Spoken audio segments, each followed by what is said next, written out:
Bonjour à tous et bienvenue sur Rare à l'écoute, le podcast dédié aux maladies rares.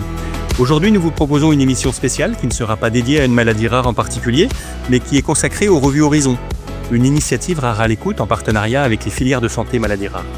Les revues Horizon ont été conçues pour mettre en lumière les initiatives majeures dans le domaine des maladies rares, faciliter le partage d'expertise et améliorer le parcours de soins des patients.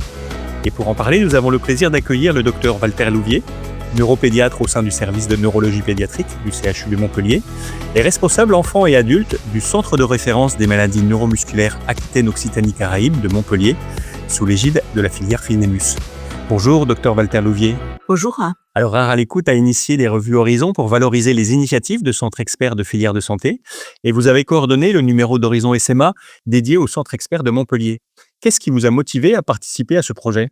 Il faut dire que le Centre de référence des maladies neuromusculaires de Montpellier existe depuis longue date. Et puis, nous prenons bien sûr en charge de nombreux patients, enfants et adultes et leurs familles.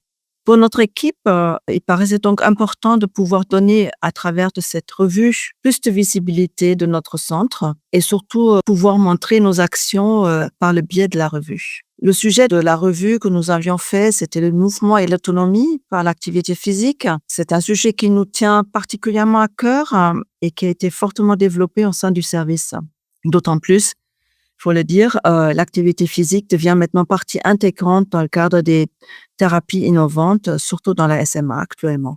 Cette revue était l'occasion de faire le point, de présenter l'équipe multidisciplinaire, en sachant que la version numérique de cette revue est accessible à toute personne sur Internet, c'est-à-dire collègues des autres centres de référence, mais aussi les collègues du CHU, les médecins et paramédicaux libéraux avec lesquels on travaille beaucoup et qui cherchent de l'information, mais aussi pour les patients et leurs familles. On peut donc dire que la revue est la vitrine de notre centre qui peut mettre en lumière la multidisciplinarité de l'expertise de notre centre. Et justement, d'après vous, quels ont été les aspects les plus enrichissants de votre collaboration lors de la création de cette revue Horizon ? Pour réfléchir à la création de la revue, c'était l'occasion pour l'équipe de prendre le temps de réfléchir et de penser d'une part à tous les collaborateurs du centre, qui sont des médicaux, des paramédicaux, des chercheurs, des laboratoires de diagnostic, et tout ça en dehors de la routine quotidienne. Et nous avons pu penser à ce moment que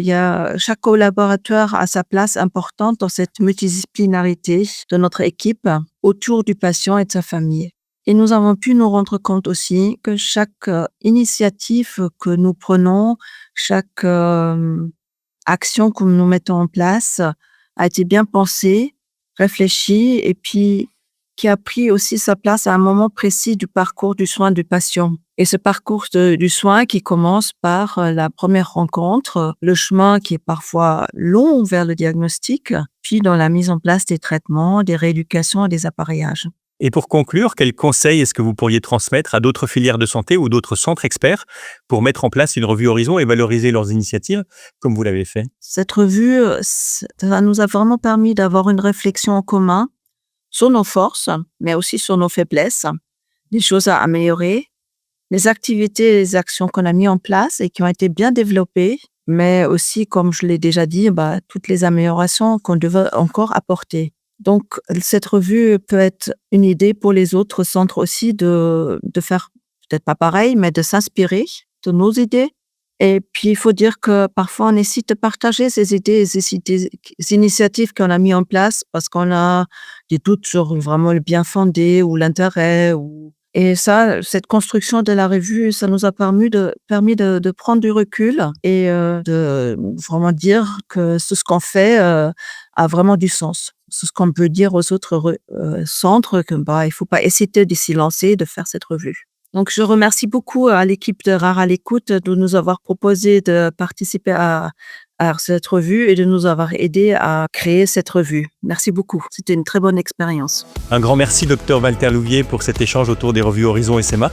Un témoignage inspirant qui, nous l'espérons, pourra encourager d'autres filières et d'autres centres à rejoindre cette belle aventure au service des patients. Vous pouvez retrouver toutes les informations sur les revues Horizon sur notre site internet www.rarealecoute.com et nous vous donnons rendez-vous sur Rare à l'écoute pour une prochaine série sur une nouvelle maladie rare. Abonnez-vous à Rare à l'écoute sur votre plateforme de podcast préférée pour ne rien rater de notre actualité. À très vite.